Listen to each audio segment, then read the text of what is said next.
कोशिश, हमारी panel discussion का मुद्दा भी यही है कि क्या वाकई में सूरत बदलनी चाहिए।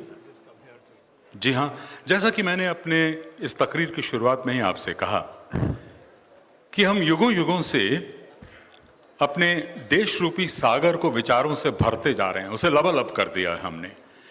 लेकिन हम उसके मंथन के लिए, विचार तो बहुत रहे लेकिन विमर्श के लिए वक्त नहीं निकाल पाए।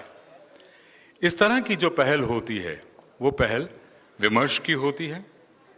जी हां, और यहां आकर हमारा मकसद कतई कोई हंगामा खड़ा करना नहीं है, बल्कि हम दुनिया को ये प्रमाणित करना चाहते हैं कि अगर अपने देश की राजनीति को और प्रगाढ़ करना है और मजबूत करना है, समृद्ध करना है, प्रॉस्पेरस करना है, तो आप जैसे प्रोफेशनल्स को उसका हिस्सेदार बनना ही पड़ेगा। इसलिए सबसे बड़ा मकसद आपको यहां पर आमंत्रित करने का यह है कि एक तो हम इस बात को प्रमाणित कर पाएं कि आप इस देश के लिए, इस समाज के लिए, इस राजनीति के लिए कितने अहम हैं, और आपके आने से ही देश प्रोत्साहित होगा, अगली नस्लों को फर्क पड़ेगा। और हम ये भी तो कहते हैं कि हयात लेके चलो, कायनात लेके चलो, चलो तो सारे जमाने को साथ लेके चलो।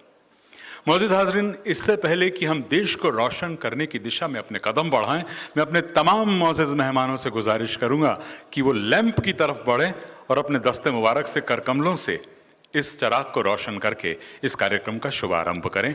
मैं अमिता जी से और इस कार्यक्रम के जितने भी वरिष्ठ प्रतिनिधि हैं उनसे गुजारिश करूंगा कि हमारे मौजूद मेहमानों को लैंप की ओर लेके जाएं, ताकि उसे प्रज्वलित करके हम लोग उस ईश्वर को साक्षी मानकर इस कार्यक्रम को सफल बना सकें, उपयोगी बना सकें।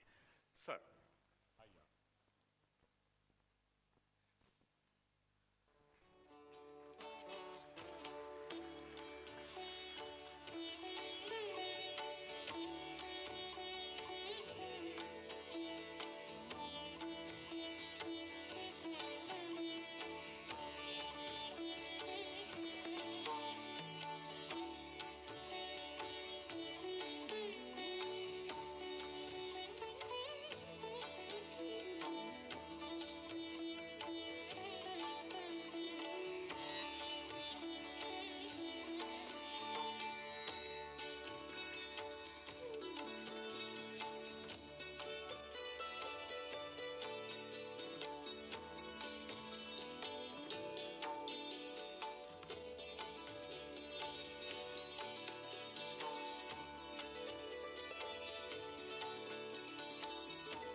Thank you so much, distinguished panelists.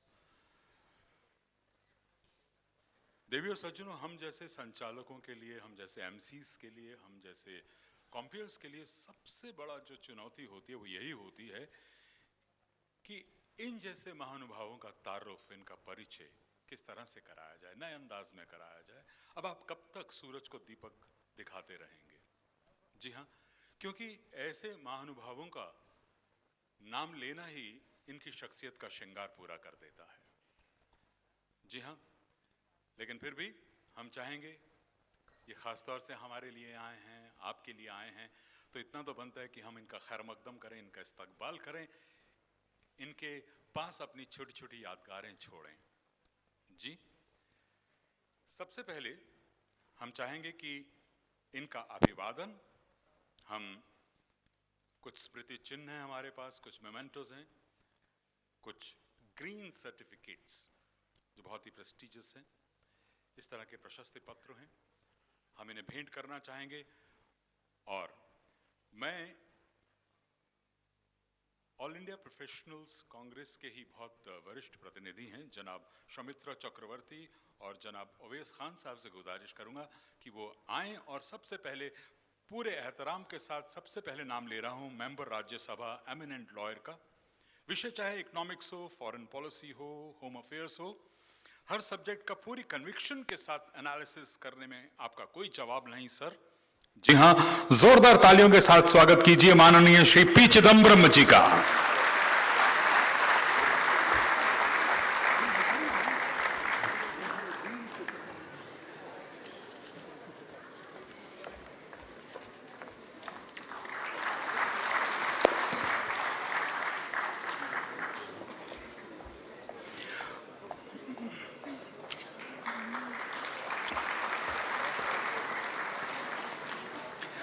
और अब खुशामदीद कहते हैं राज्यसभा के माननीय सदस्य, वरिष्ठ कांग्रेस नेता, जाने माने वकील, एचआरडी और टेलीकॉम जैसी अहम मिनिस्ट्रीज की सरपरस्ती करने वाले बेहद मिलनसार शख्सियत के मालिक श्री कपिल सिब्बल जी। मैं चाहूंगा कि मिस श्यामली प्रकाश जी और आशीष कुमार जी उन्हें स्मृति चिन्ह और ग्रीन सर्टिफिकेट भेंट करें। तालियां तो बजनी चाहिए सब।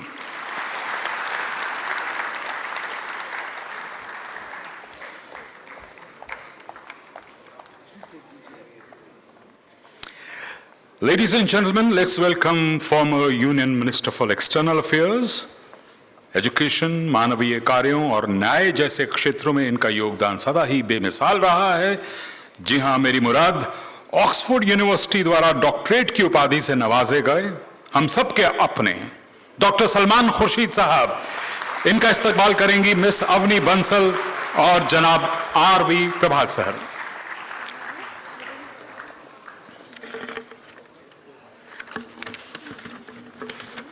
Salman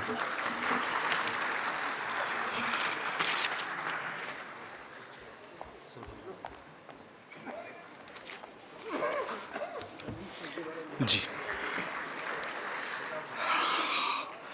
A known Congress MP and a senior advocate of the Supreme Court, former Additional Solicitor General, served as the chairman of the Parliamentary Standing Committee on Law and Justice, democracy, governance और judiciary पर इनका लेखन काफी सराहनीय रहा है।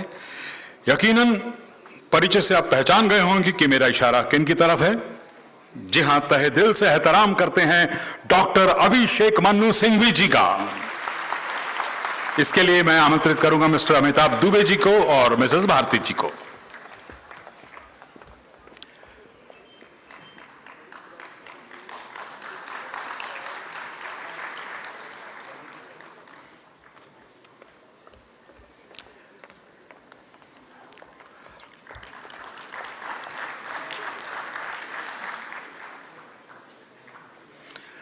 और अब जिनका अभिवादन हम करने जा रहे हैं, उनकी इंडियन पॉलिटिक्स पर पकड़, उनकी बेबाकी, उनकी कम्युनिकेशन स्किल के हम सभी कायल हैं। आप लॉयर हैं, सांसद होने के साथ साथ आपने सूचना और प्रसारण मंत्रालय की जिम्मेदारी भी बखूबी निभाई है। जी हां, जुझारूपन और जिम्मेदारी यानी मनीष तिवारी। श्री मनीष तिवारी जी का इस मंच पर हार्दिक स्वागत है। इनके अभिवादन के लिए मैं गुजारिश करूंगा मिस सूफिया जी से, राजीव जैन जी से।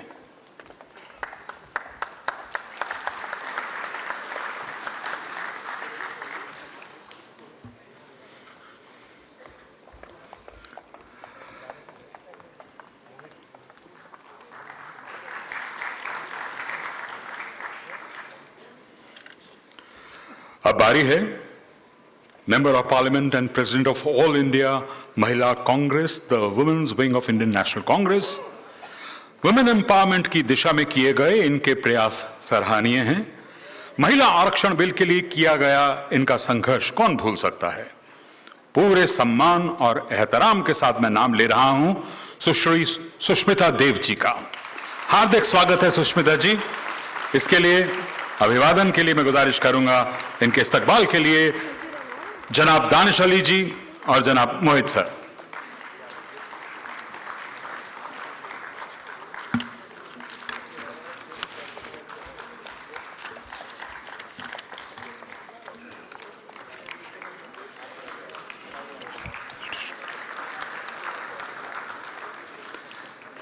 Now, ladies and gentlemen, we would like to honor an author, a politician, and a former international civil servant. दुनिया भर के तजुर्बों का खजाना है ये शख्स। Currently a second-term Lok Sabha MP and a chairman of the Parliamentary Standing Committee on External Affairs.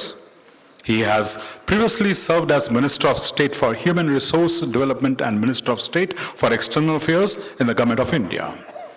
United Nations में इनका कार्यकाल सिर्फ संयुक्त राष्ट्र के लिए ही उल्लेखनीय नहीं रहा, बल्कि इन्होंने अपनी काबिलियत से पूरे हिंदुस्तान को गौरवान्वित किया है।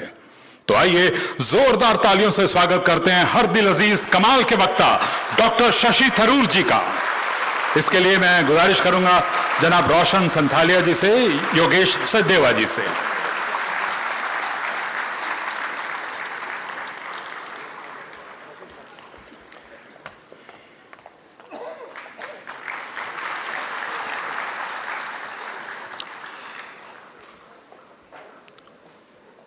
और इस सम्मान अभिवादन सिलसिले के बाद देवियों सज्जनों, मंच पर आने का आग्रह उन मोहतरमा से करूंगा who left no stone unturned to make this program unforgettable, successful.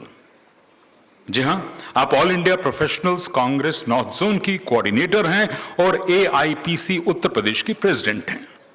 संक्षिप्त में आज के विषय पर रोशनी डालने के लिए और आप सभी का औपचारिक रूप से फॉर्मली वेलकम करने के लिए, अभिवादन करने के लिए, आपका इस्तकबाल करने के लिए मैं दावत दे रहा हूं, विनम्र आग्रह कर रहा हूं, जी हां, अमिता सिंह जी से।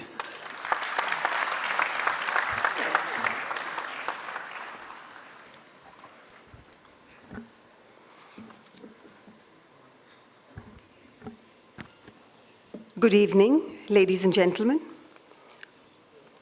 When I look at all of you today, the dignitaries on the dais, members of the audience, friends, colleagues, professionals from across the nation, my heart sings with joy. While we wait to listen to these eminent voices on stage, let's ask ourselves one resounding question. Is India being redefined? Many of us here grew up in an India where we saw the transition of India's polity from foreign governance to self-governance, from autocracy to a democracy. We grew up in an India where we saw the transition of India's economy from a homebound one to one that is open to the world.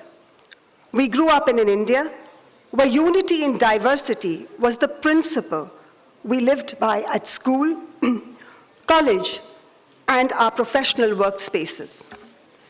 To quote Chief Justice M.N. Venkatachalya, India is such a pluralist society, a model of unity in the mosaic of diversities. With the passage of time now, when I look back at how India is shaping up, especially in the last 4.5 years, I have to say, worry gets the better of me. I worry not because of what will become my country in times to come, for I firmly believe that India will triumph no matter what. But the concern remains due to the culmination of the forces that seem determined to destroy the very fabric of this nation. The Constitution, the economy, the institutions, foreign policy, media, defense, education, women, and many more. Where do we see ourselves today? The only way India has survived and will survive is when its people, you and I, ask the right questions at the right time. So let's hear from our esteemed panel today on how India is being redefined. We are in such august presence that I wished to not take up much of your time.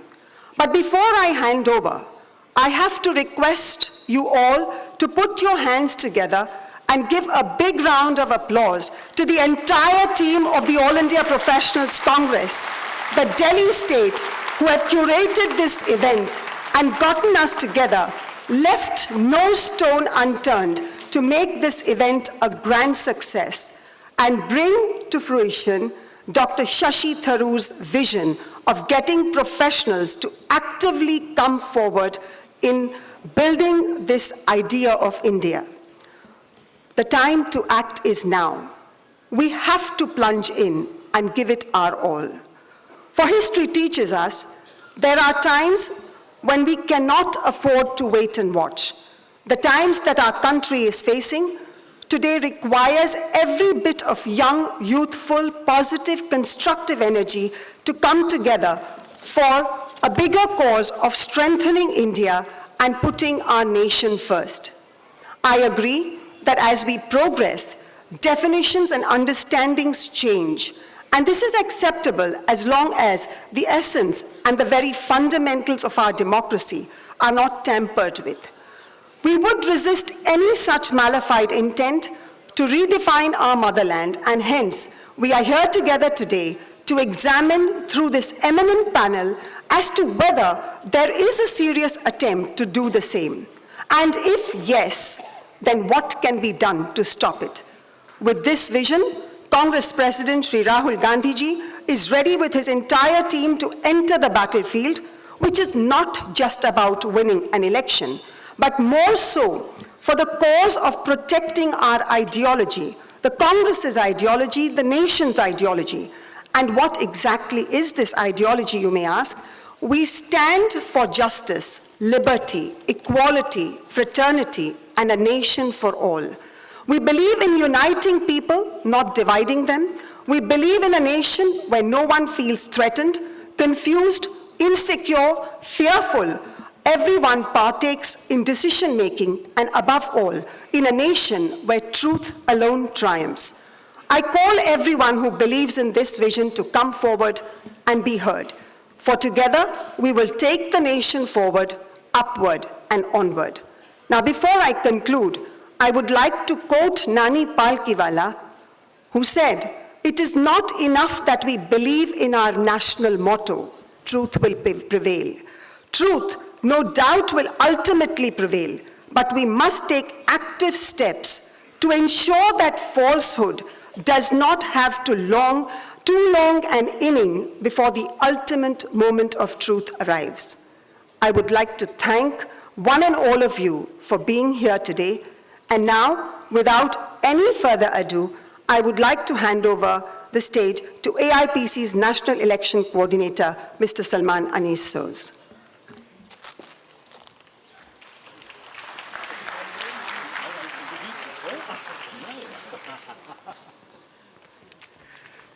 Thank you, Amita ji. Thank you so much. वाह, इतनी तादाद में इतनी बड़ी audience को देखकर बस यही कहने का दिल करता है कि अगर आप चाहेंगे चाहने वालों की तरह, ये मुल्क संवर जाएगा बिखरे हुए बालों की तरह। Thank you so much. आप लोग आए, बहुत अच्छा लग रहा है। जैसा कि देवी और सज्जन आप जानते हैं कि कुछ ही देर में एक बहुत ही अहम मौजू पर, एक बहुत ही अहम विषय पर पैनल डिस्कशन शुरू होने जा रही है।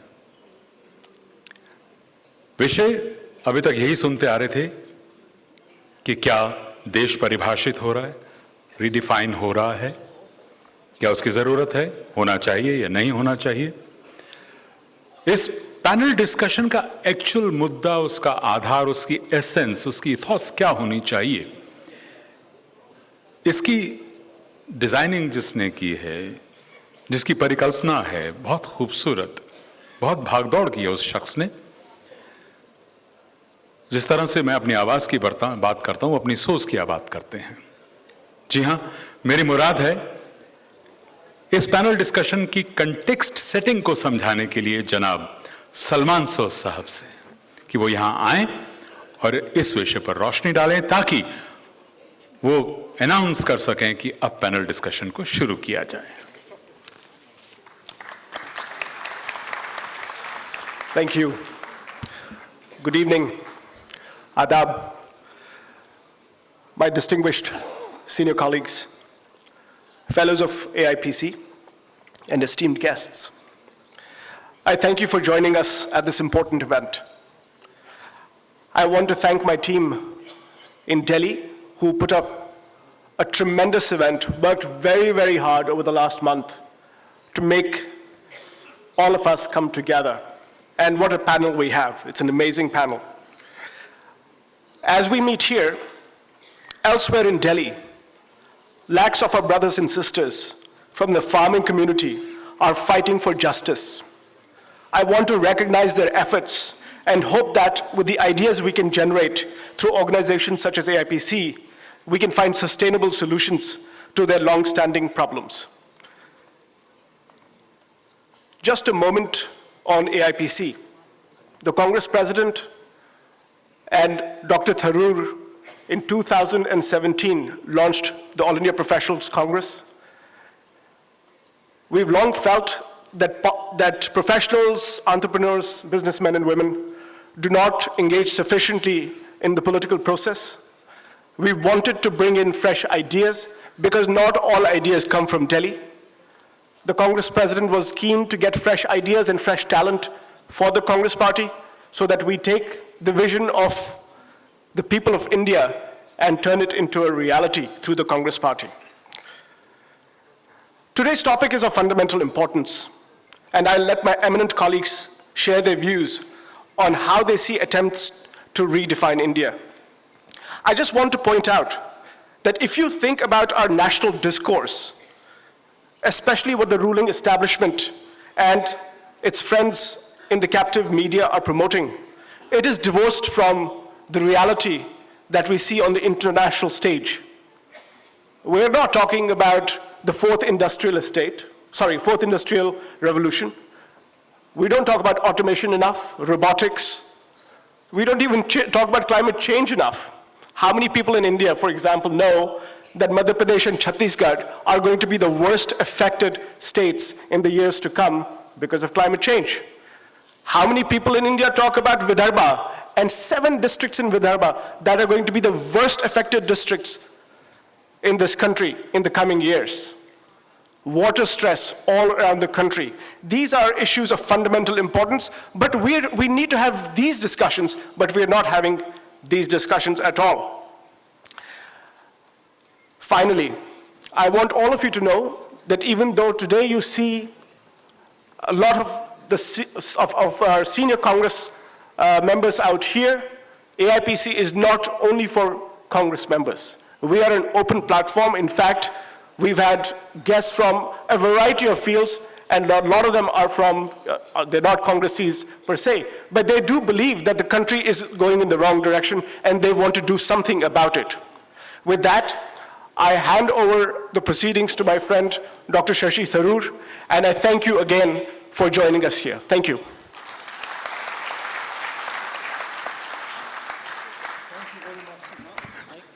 Yeah. सलमान भाई, डॉक्टर थरूर आपका थैंक्स बोल रहे हैं, आपका अभिवादन कर रहे हैं। मौजूद हाज़रीन, अब मैं ज़्यादा फुटेज नहीं खाऊंगा क्योंकि आप बहुत देर से मुंतज़िर हैं, जिस वजह से आप यहाँ पर पधारे हैं। हमने बहुत सी भूमिका बांध दी। जिस मौजू पर, जिस विषय पर, जिस टॉपिक पर अब बात होने जा रही है वो आपसे मुताल्लिक है, आपसे संबंधित है कि प्रोफेशनल्स की भागीदारी क्या होनी चाहिए राजनीति में, उससे क्या क्या फ़ायदे होंगे।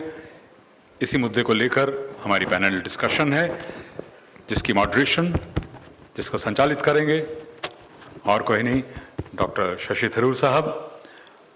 और बस इनसे यही कहूँगा कि बुलंद इरादों का ऐसा दस्तूर हो जाए कि वक्त भी हाथ मिलाने को मजबूर हो जाए। Doctor Shashi Tharoor.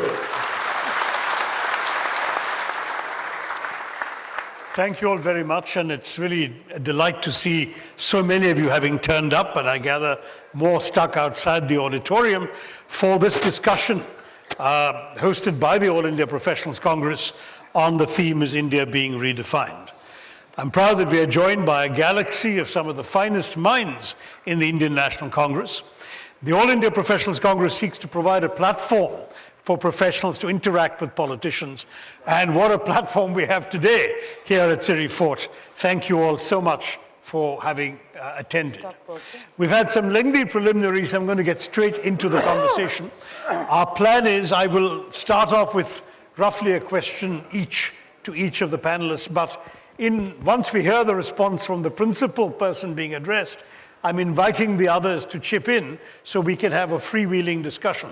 And I'm going to start with the person immediately on my left, Mr. P. Chidambaram, who, as we know, has served on more than one occasion as Finance Minister of India. Just to start with the latest news headlines from yesterday, the government seems to have gone ahead and reinvented, redefined, the GDP numbers for when we were in government. And one of the curious things about this is that suddenly we've had numbers being issued, withdrawn, reissued, re-announced, redefined. And I wonder what this does for our credibility as a source of reliable data and statistics globally. How should the public here understand what has happened in terms of the new GDP figures for the previous years that were issued by the government yesterday?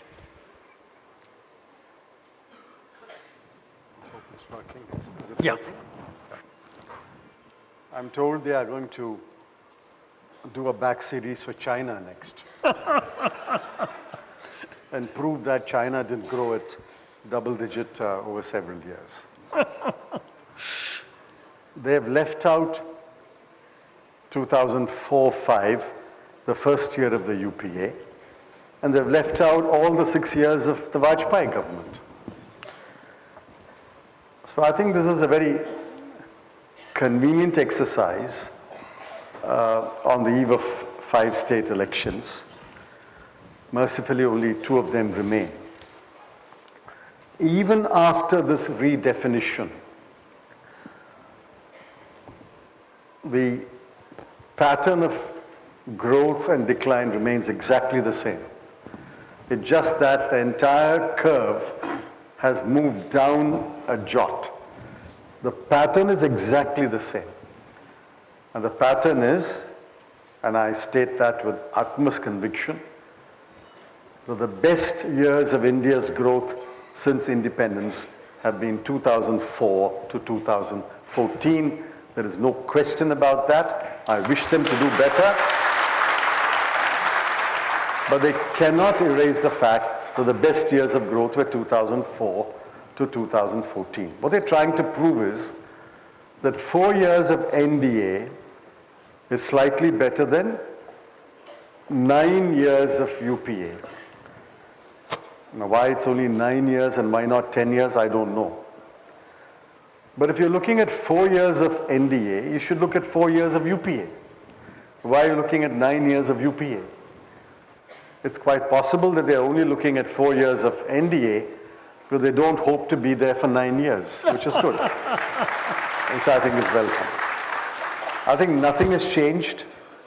Nothing has changed, but I want to leave you with this thought. If GDP growth in the last 4 years is better than the UPA years, why is investment down by almost 5-6 percentage points? Why are exports not crossing the $315 billion mark registered in March 2014? Why is credit growth sluggish and credit growth to industry barely 1.4%? Why are no jobs being created? Why is there so much farm distress and the maximum number of farmer suicides in the last 4 years? If every other indicator is pointing south, how is your GDP alone pointing north? If somebody can explain this puzzle to me, I'll be very happy. I just want to point out another thing, and I think you may want to comment on it, that if you really compare corporate profits, corporate tax, if you compare individual tax earnings, you compare non-farm income, farm income, compare sales of tractors, sales of cars, sales of two-wheelers, you will find that the data there, if you compare, say, 2011-12 to 16-17 or 17-18, in fact, if what they are saying is true, then the data should be the other way around. Yeah. But the fact of the matter is that the data is abysmally low. Even on the data that they have projected is abysmally low in 17-18 as compared to 11-12 or any of the years when the UPA was in power. And I remember them saying that we suffered from a policy paralysis. And in that policy paralysis, in 2010, our growth rate under the old calculations was over 10%. That's when there was policy paralysis. And now, when there is policy, efflorescence. then of course the growth rate is, according to them even, is 7.3%. I think Mr. Abig Burman has a very good article today with all the data. Farm wages are growing at a lower rate. Corporate profits are lower. Every other indicator is lower than what it was. If every indicator is pointing down, how can GDP growth be up? I mean, this is something which somebody has to, this puzzle has to be solved by somebody. Maybe DT or you can solve that. Yeah. Well, they've actually, I think, also not filled the position of chief statistician for 9 months, and this enables them, no doubt, to make up different numbers. It's a great pity because we had a very good worldwide reputation for reliable data, whereas the Chinese, for the longest time, were reputed to have dodgy numbers. But now, with this kind of behavior, we are really discrediting ourselves. And that brings me to demonetization and GST. I mean, demonetization was a bad idea implemented badly. GST was a good idea implemented badly. Now, what are we going to, how are we going to explain to the people of India the damage that has been done by these reckless decisions of the government? PC, perhaps you could tackle it first.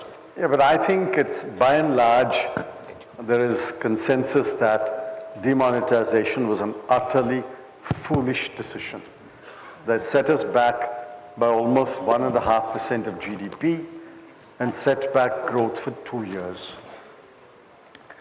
And before the economy could recover from the shock of demonetization, they implemented GST in a most inefficient manner. The design was wrong, the rates were wrong, the compliances were wrong, the monitoring was wrong, the backbone was wrong. Everything was wrong about it, except the idea of GST. Which was our idea. Yes. Now, the point is, even a brilliant economist like Dr. Arvind Subramaniam was unwilling to speak up when he was in office, and that's what makes me sad. He owes nothing to this government. He had a regular job in one of the most prestigious institutes, and he could have joined any university of repute. He wrote the revenue neutral rate report on GST. The government ditched that report. That rate was 13%. 14 to 14.5%. Government ditched that report and had 18 and 28 and 40. He didn't speak while he was in office. On demonetization, I publicly said on the evening of November 8th, he was in faraway Kerala addressing a seminar when he was told to watch the television at 8 o'clock for an important announcement. Now, yesterday, he comes out with his book calling demonetization a monetary shock and all other words. Now, why don't people speak when they are in office? What is the kind of fear that this government has instilled in people that nobody wants to speak up? That is the sad part. If people who are knowledgeable, learned, scholars, academics, thinking people refuse to speak, what will happen is quacks will decide what our economics will be. Just to give some number to the 1.5% GDP growth that we lost, and according to PC, that number is 2.25 lakh crores. Yes. That's the number that he gave. So the presumptive loss of 1,76,000 was a scam, but the actual loss of 2.25 crores is not a scam. Look at the irony of it. More than 100 people lost their lives. The country actual loss 2.25 lakh crores. And they still are adamant about the fact that it was a great success. And I think unless policy makers are humble enough to admit their mistakes, no country can move forward. Well said. Let me actually then move the conversation on to you, Kapil, because one of the issues we've been all concerned about is the extent to which the institutions on which our democracy rests appear to have been undermined in recent years. Part of this redefinition of India has involved a sort of hollowing out of institutions, which used to be the bedrock pillars of our system for a very long time. We began the year with the 4 judges of the Supreme Court making a public appearance, unprecedented. Most recently, we've had the drama surrounding the CBI. In between, we've had serious questions being raised about the integrity and the credibility and the neutrality of institutions ranging from the Election Commission to the Information Commissioners. The worry is, where are we going? The RBI, we talked about demonetization. The Reserve Bank of India was completely silent during demonetization.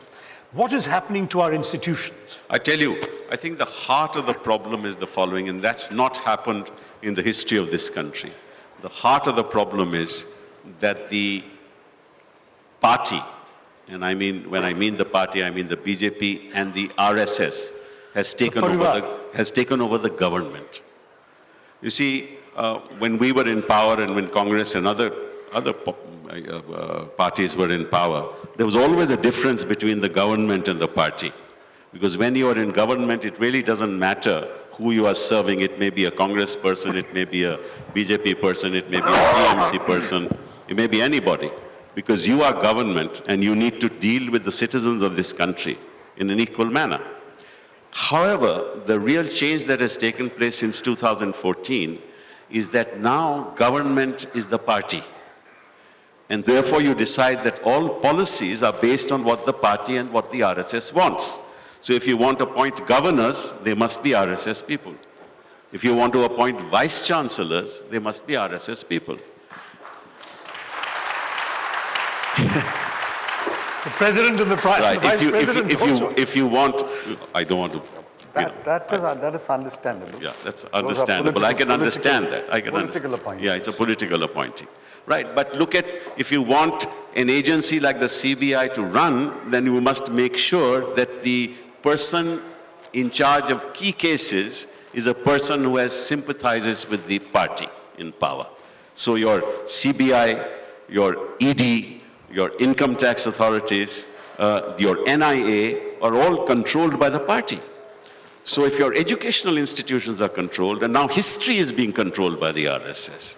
So if your history is going to be redefined, your governor's functions are going to be redefined, your vice chancellor's functions are to be redefined, your agency's functions are to be redefined, your speaker's responsibilities are to be redefined. Now speakers in various assemblies actually make sure that illegal governments continue in power. And governors in various states want to make sure that in fact they help the party to install a government. Now, if governors and speakers of the assemblies behave in this fashion, and all institutions are denigrated, then what does it tell us about the nature of the state? It tells you that the state has been diminished in the last 4 years. And I hope in 2019 we have a chance to set things right. Absolutely. In fact, there's probably no better illustration of that diminishing than the annual spectacle of the cabinet trooping to Nagpur to submit their report cards to the RSS and come back suitably admonished and corrected by the, I mean, this is unprecedented in a democracy like ours. The kind of space that the RSS gets on television, in electronic media, has never happened before. It becomes a national event if Mohan Bhagwat speaks. That's true. Right, and that's really worrying. Well, that brings me to Manish, because as former Minister of Information Broadcasting, Manish, one of the institutions Kapil hasn't mentioned is the media, which is after all an institution of our democracy also. And you know well that we have relied on the Fourth Estate. I must say we've been brought down in many ways by the Fourth Estate when the UPA was in power. Because of the untrammeled freedom of the press, a number of charges were hung around the neck of the government, which certainly helped cost the election in 2014. And in a democracy, that's fair game. That's what the media is there for, to hold governments accountable. Today, we have a situation where articles revealing worrying bits of information about people close to the powers that be mysteriously disappear overnight from the websites of leading publications, when editors who come up with hate trackers are fired, when other journalists lose their jobs after reports incur the displeasure of the powers that be, when all it takes is a phone call to a media proprietor to ensure that editors are brought to heel. You don't need censorship or anything as crude as that when you have these techniques at your disposal. How have you seen the media since your time dealing with it on a day-to-day basis as minister? Sashi, before I answer that question, I would just like to supplement to what Mr. Sibal said about the hollowing out of institutions. I think to understand as to why the BJP RSS has deliberately tried to subvert and undermine institutions, you have to really go back to 1947. So in 1947, we had a religious partition. There was an Islamic Pakistan, and there was a pluralist, inclusive India. Now there's some people who are in government now who believed that that religious partition should have gone to a logical conclusion in 1947. If there was an Islamic Pakistan, there should have been a Hindu India. Fortunately for this country, and unfortunately for them, the founding fathers were people of great wisdom and sagacity. And they ensured that the pluralist, inclusive ideal persevered, consolidated itself over 7 decades. And in 2014, when the BJP came into office, on the thinnest electoral base which a majority government has had since 1952, they thought that they've got the license to rewrite the idea of India. And in that attempt to rewrite the idea of India, to turn India, if not into a de jure majoritarian state, but a de facto majoritarian state, you require weak institutions. And therefore, one by one, every institution was systematically attacked, systematically sought to be undermined, and the media, unfortunately, was the first to keel over. Because there was a fundamental problem. And the fundamental problem was articulated far back in 1974 by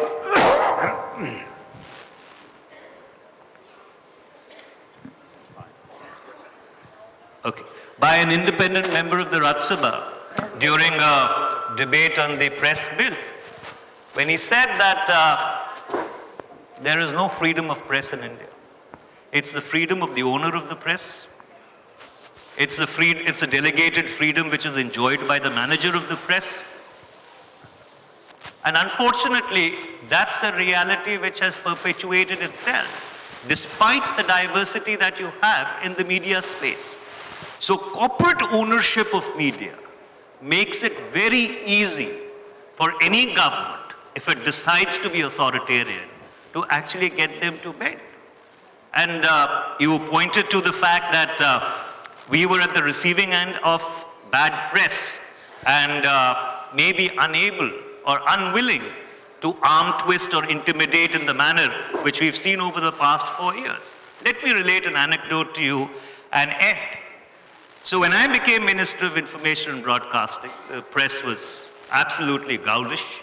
You know, they were going after us for all the wrong reasons which in court could not stand the test of time. And I asked Prime Minister Dr. Manmohan Singh, I said, sir, what should be our approach towards the media? He said it should be an essay in persuasion and not an essay in coercion. So here was a Prime Minister who was at the receiving end of perhaps the worst onslaught that any Prime Minister has faced. But he was unwilling to compromise on the cardinal principle that good democracy requires a free media, irrespective of how they were currently behaving at that point in time. These people have stood that principle on its head. And unfortunately, those who were supposed to stand up for that ideal and protect themselves, they were the first to kind of tumble. And the big worry, Sashi, is that the message which the media has sent to the political class is that if you deal with us in a particular manner, we are ready to do your bidding. That is going to have very, very potential implications for democracy in this country. I agree with you. In fact, I was reminded of Mr. Advani's famous comment in 1977 to the media that you were asked to bend and you chose to crawl. Here, they've not even officially, publicly been asked to bend. And too many have chosen to crawl, and that is indeed very, very worrying. But you know, Abhishek Manu Singhvi, Manish began by referring to the constitutional issue, as it were, that arose when, after all, you had the nationalist movement dividing on two ideas, an idea that said that religion should be the principal determinant of nationhood, which was the idea of Pakistan, and an idea that said no, religion is not the determinant of nationhood, that your nation is for everybody in it, and that was the idea of India. And now we have a ruling dispensation that seems to want to import the idea of Pakistan into India and try and create a Hindu Rashtra in their own phrase. As a constitutionalist of some eminence yourself, how do you see this danger? Is it a danger? Can this be done through subterfuge? I mean, I've always believed that merely striking the word secular off the Constitution doesn't render our Constitution unsecular. It's a secular Constitution with freedom of worship, freedom of religion, all sorts of other freedoms built into it. But can they bring in a Hindu Rashtra? Are you worried about this? That seems to be part of the redefinition attempt we're seeing. Well, fortunately, Sashi, India's constitution, Indian democracy, Little closer. fortunately, is so deep, so wide, and the roots are so entrenched that it's not going to be easy to rewrite or redefine India. But you can rest assured it's not for want of trying. And the trying, as Manish rightly traced it back, started even before 1947. And, you know, just imagine the wisdom, the restraint, the far-sightedness of our founders in those 3 years, 46 to 49, when they were beset with this terrible turmoil, partition, religious bigotry, fights, killings. And yet these people sat for 3 years and drafted this remarkably inclusive document. The very fact that you could think inclusively in those times, when you had trainloads of killings coming this way and that way, when you had this terrible communal virus, I think that shows real wisdom. And when that ended on 26th of November, 1949, which we celebrate as Law Day and now as Constitution Day, just a few days ago, if you pick up the organizer of 30th November, 4 days later, you realize the mindset, heavily critical of 3 years of constitution making. I have a quote here with me. It says, people who have who have shown their constitutional punditry don't understand the essence of India, don't understand the idea of India. This is the organizer of 30th November 1949. Now these are the same people who wanted a different constitution then. People who were not part of that struggle, but they wanted the document to be different, its ethos to be different. Today, of course, they have suddenly become great admirers of the principal draftsman of that constitution. But they were heavily critical of B.R. Ambedkar. And that is why, take the preamble, Shashi, It has many words. It has secular, it has fraternity, it has socialism. These are bugbears, in a sense, not only in words, for the people who control from Nagpur. Anand Kumar Hegde in December 17 officially said, he's a minister, he's a leading light of the BJP, we are here to change the constitution, and change the constitution we shall. Yogi Adityanath, I've yet to understand how a yogi can become a chief minister or be in politics. Mr. Bish said, in quotes, a year ago or 8 months ago, I have the date, the biggest lie since independence is secularism. Now, you see, these mindsets escape. It's like a cat escaping out of the bag. But this is the real thinking. Remember, Vajpayee ji, with his much more inclusive approach, because of pressure from the BJP, did attempt in a much milder way. He set up the Constitution Review Committee. But the opposition at that time, it was a much milder world and a less divisive world, was so much that that commission was wound up. And it had some good balanced people on it. Today, the attempt is to first de facto change it and then de jure tinker with it. And there are innumerable examples. The whole idea of fraternity, which is reassurance, non-divisiveness, security, the whole idea of secularism. Professor Bhargava has a very nice definition. He said, why do you say of the people, by the people, for the people? Lincoln used these 3 words. He says, I can understand for the people and by the people. Of the people is to impart a sense of co-ownership of democracy. That is the antithesis of what the RSS thinks. I am not yet going to passages from Mr. Golwalkar, who is highly critical of this approach. He's suddenly been put a little bit on the back burner. You read Veer Savarkar, you will realize. So the point is that the approach is totally different. And the second point, and therefore you can rest assured that unless you are vigilant, this can happen any time. As I said, fortunately there are lots of safeguards. Fortunately, there are lots of parties, apart from the Congress as well, and it's not going to be easy. But the intention is clearly there. There is not an iota of doubt about the intention. And about the media, before I end, just one thing, Sashi. I think, yes, we have to blame all these insidious attempts. But we have to be open to blame sections of the media. You give power to somebody, I don't think you should be surprised that that power will be attempted to be misused. But what has happened to this great fourth estate? We have, of course, it's our fault as well, we have a broadcasting bill pending in Parliament in some form or the other for 20 years, which was supposed to create Chinese walls about conflicts of interest. But today, large sections or sections of the media, and there are honorable exceptions, there are strong exceptions who have lots to lose, but who have withstood this assault. But there are large sections of the media who could have stood up, who have bent, crawled and done much more before they've been asked. And I think we have to expose them, at least embarrass them and shame them. Sushmita, I'm going to come back to you, but I want to skip to Salman briefly on the same issue that Manish raised that Abhishek Manu Singhvi has addressed. Salman, I mean, you know, we've got a country now where very great consciousness of minority-majority differences has come into the public space. I won't say that India was completely unconscious, but for many years, certainly when we were growing up, some of us on this panel, we were constantly encouraged and exhorted to think beyond that. National integration was constantly a theme of official encouragement. There was a great desire to not let people fall into a mindset that somehow religion made you different from your fellow Indians in any way. You are yourself a Muslim Indian. You've written a book on that experience of being a Muslim in India.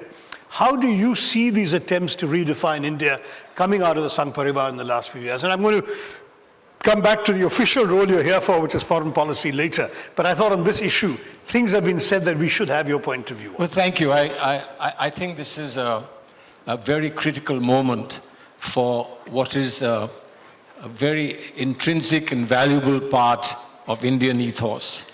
And I think that we have to be, the minority has to be equally vigilant and careful, because minority aspirations, legitimate as they may be, are being misused and misrepresented by the BJP. Whereas I think that in the world a minority outreach program of the kind that the UPA 1 and 2 unleashed is been unheard of. An outreach which allowed for true equality and true participation. But in fact, the manner in which it was presented, both by the minority as indeed by the BJP, it became a bugbear. And I think that what it did is that it detracted from the purpose which was to bring minority and majority together most solidly, which is what Indian ethos and Indian constitution is about. And therefore, the majority today, I believe, has an enormous responsibility, and I must acknowledge that India is secular largely because Indian majority has ensured that India is secular. And I think this is something that cannot be forgotten. Minority contributes a valuable dimension to Indian secularism and the richness of Indian secularism, but the minority must understand that the majority is trying to help the minority and it mustn't make life more difficult. So there will be many issues on which we will have to allow the majority leadership to speak rather than to come forward and speak on everything ourselves. And I beg of the minority not to insist that their own leaders speak on every subject relating to the minority. Rather, they should insist that minority leaders speak on issues that concern the majority. And we will prevail, we will overcome. I do believe the fight is not only for the minority, the fight is for the true vision and understanding of Hinduism, and who would know that better than you, who's written the book of Why I'm a Hindu. Thank you so much. I think Kapil is going to chip in on this. No, I was, you see, the point is, what's the environment today? When anybody from the majority community attempts to talk secular, in a secular mode, the bhakts immediately on the television channels catch and start attacking, saying that you are pro-Muslim, you are pro-Muslim. That's the atmosphere that we're living in. So the majority is afraid to raise those issues. Minority is otherwise afraid. And the television channels and the bhakts have taken over. And that's where we are today. What we need to do, and I think that's really why this audience is here, that we have to reach out to the rest of the country and say, look, India first, all this much later. We have to protect our country. Well said. There is one minority we need to address here today, and that is the minority on the stage represented by Sushmita so ably. Sushmita, women have had a very sort of, if I can use a word I've become rather fond of lately, paradoxical situation in India, because we've had, on the one hand, some of the most awful oppression and discrimination endured by women in this country over the years. And we've also had some of the most remarkable success stories amongst the world's first women doctors, first women lawyers, first women CEOs, one of the first women prime ministers. All of these have been Indians. I was just reading an article showing that we actually have double the world average of women commercial pilots in our airlines compared to other countries. So you are working in the part of the Congress that deals with women's issues. Are you seeing in these recent years an attempt to redefine women's roles down? Are you seeing encouraging signs of progress? What are the issues you feel you need to fight for the hardest for this minority of women? Well, Dr. Tharoor, I'd like to say that I might be a minority on stage, but 50% of the population is women. So, apart from that... in Kerala, you're a majority, I might add, but nowhere else.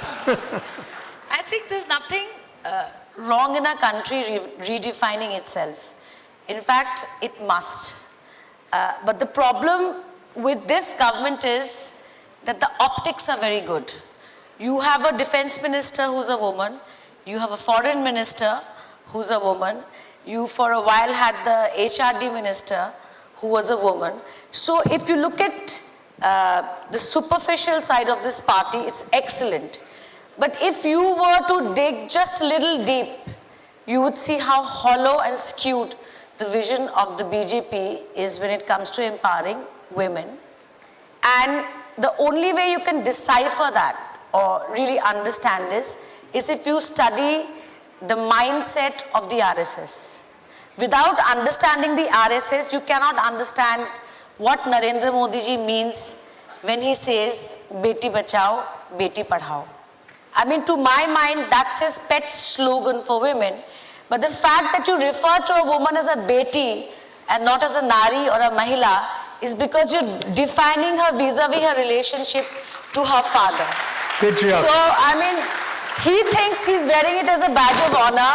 I think it's a shame that that's how he defines women. I mean, I was at an airport.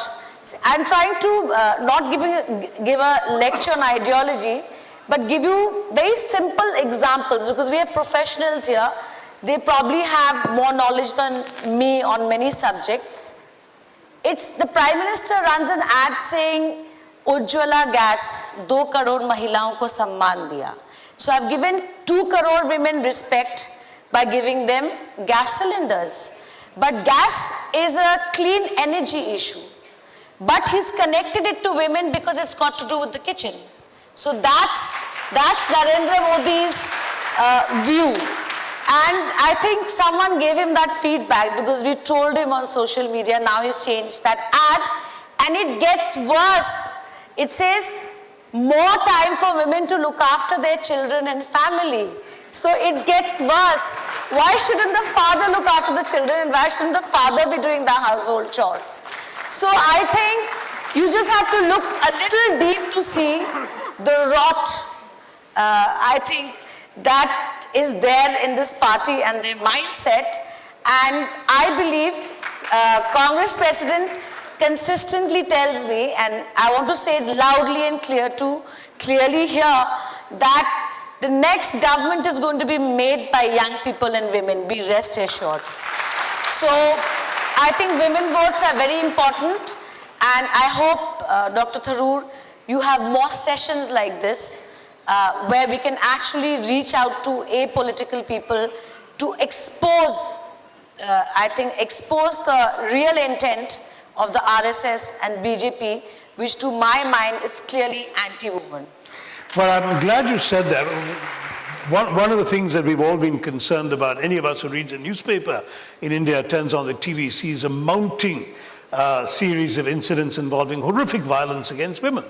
And what has been dismaying has been that instead of condemning this and acting firmly against it, so many in association with the ruling party have come out in defense of the perpetrators of violence. Whether it was the marches in Jammu after the Kathua tragedy, whether it was the BJP MLA in UP who was charged. There have been so many cases in which the ruling party's instinctive reflex appears to be to actually defend the person who has attacked the woman rather than rise to defend women themselves. What's the way out of this? I personally believe I have to issue a lot of statements as I head the Mahila Congress every time there's a rape or that's a rape that's been reported. But I believe to look at violence against women in terms of just data, like go crazy every time the NCRB data comes out, is the wrong approach. I think every rape, whether it's 100 or 1,000, is something we all have to prevent as a society. And what hurts me as a woman is when you see, I don't think any prime minister or my party's president can actually dictate what you and I do in our private time. And if there's an aberration on the personal front and you take a decision, not the prime minister, not the Congress president can control that. But what hurts me is when an MLA in Unnao, Uttar Pradesh, rapes a girl, there is no FIR for 9 months. And because he's a big leader from a certain caste and community, till today the Bharatiya Janata Party has not suspended him or even show-caused him. That hurts me. But I don't say the Prime Minister of India should prevent every rape that happens in this country, but it speaks volumes. You gave the example of Kathua. I mean, it's absurd. I still don't know how to react to it, that there should be a march in favor of a rapist. And that is deeply connected to, I think, communal politics. Yes. So if someone gets raped and someone is raping, his or her religion, to my mind, doesn't matter. This is a crime. But it's happening. Everything is connected to religion. And if it continues in this way, if we continue, if this government continues in this way, I think women have lots to lose, and I think there's going to be a lot of trouble coming our way if this government continues for another 5 years, which I believe it won't. Salman, coming back to the final theme of this first round, one of the areas in which India seemed to be above political contention was foreign policy. There's been a perception for the longest time that there's no such thing as a Congress foreign policy or a BJP foreign policy. There's only Indian foreign policy. I remember the astonishing moment when you were Minister of State for External Affairs in the Narasimha Rao government, and you were sent to Geneva as number 2 of the Indian delegation led by the then leader of the opposition, Mr. Atal Bihari Vajpayee. So that was the level of bipartisan consensus with which India presented its face to the world. In the last 4.5 years, we've not only seen that consensus fraying, but in some areas, a redefinition of what India is all about on the world stage. Have you been looking at this carefully as our most recent foreign minister? And how do you see what is happening to India in foreign policy under the BJP's government? Well, Shashi, I think the distressing, disturbing part is that there is no exchange between leaders of the BJP associated with foreign affairs and those of us, and there are many of us who've been concerned with foreign affairs in the past, and indeed ministers who've been concerned with Kashmir and so on, and implication of Kashmir on foreign affairs.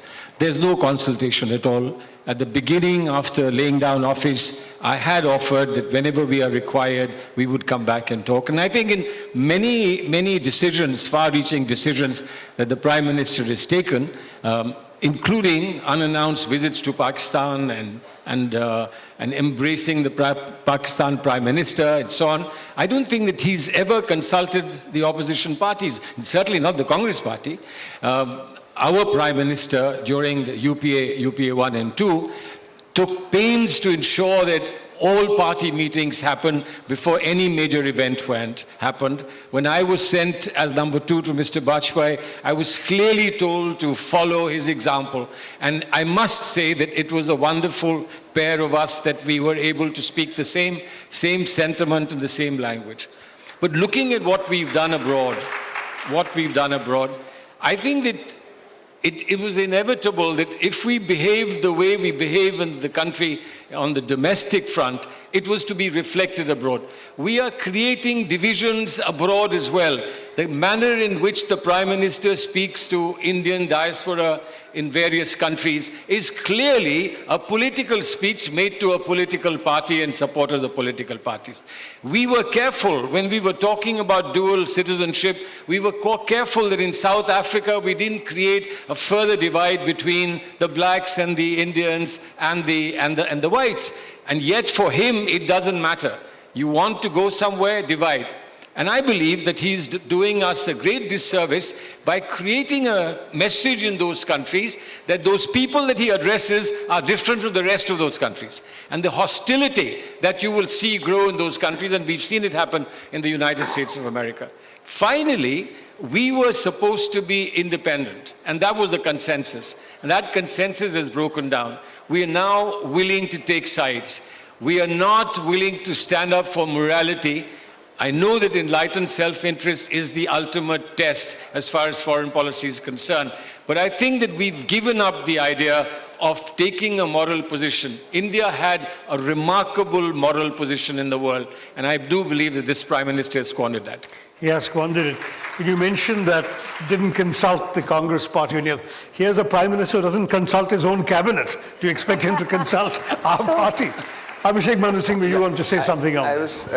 Just to add, I was going to say somewhat similar thing. I was amused when Salman talked about consultation, because for the first 3 to 4 years, I don't think he consulted the Foreign Minister of India, Mrs. Sushma Swaraj. So there's no question of consulting the Congress party. She has been a little more active in the last couple of years, but I think you have to go back. Here you have a Prime Minister, and I'm saying it seriously, who came into office with some kind of a chip on his shoulder.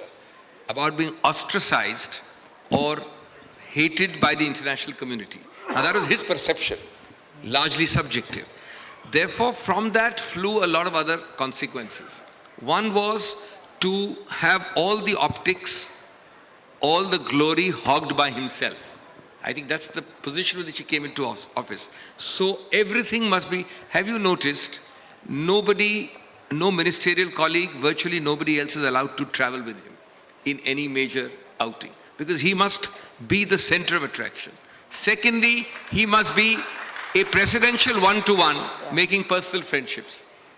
And I think this is an overall package which we have to realize.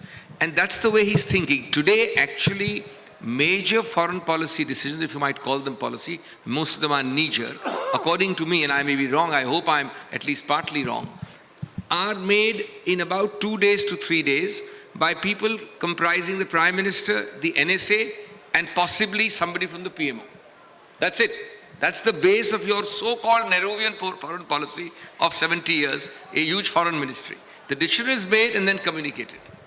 I think Manish and Kapil both asked. Yeah, I just wanted to mention about the fact, I mean, in the context of foreign policy, here's a Prime Minister who goes to France on April the 13th.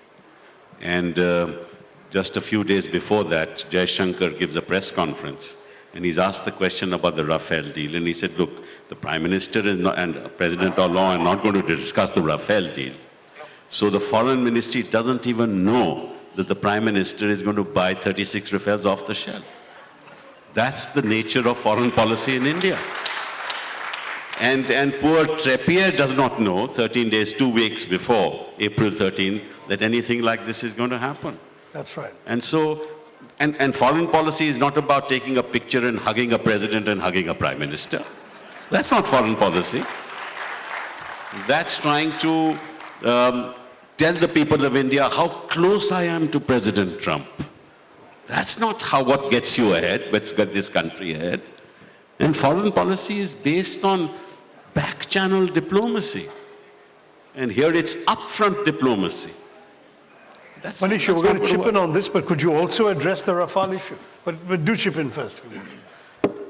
Shashi, I just wanted to, while agreeing with whatever has been said, also like to point out that there is an intrinsic opportunism when it comes to the BJP's approach to foreign policy. For example, if you were to rewind back to 2003, it's an NDA-BJP government which put the next steps of strategic partnership with the US in place. But the moment they lost office, and Dr. Manmohan Singh's government, in which Mr. Chidambaram, Mr. Kapil Sibal, and everybody else was there, decided to take that forward in terms of the Indo-US nuclear engagement, the BJP actually brought a no-confidence motion against the UPA government. So therefore, it's a pattern which actually even predates this government, but has got completely exacerbated after Prime Minister Modi has taken over, because now it's not foreign policy. It's about using foreign props for the promotion of one person. That's what foreign policy has really come down to.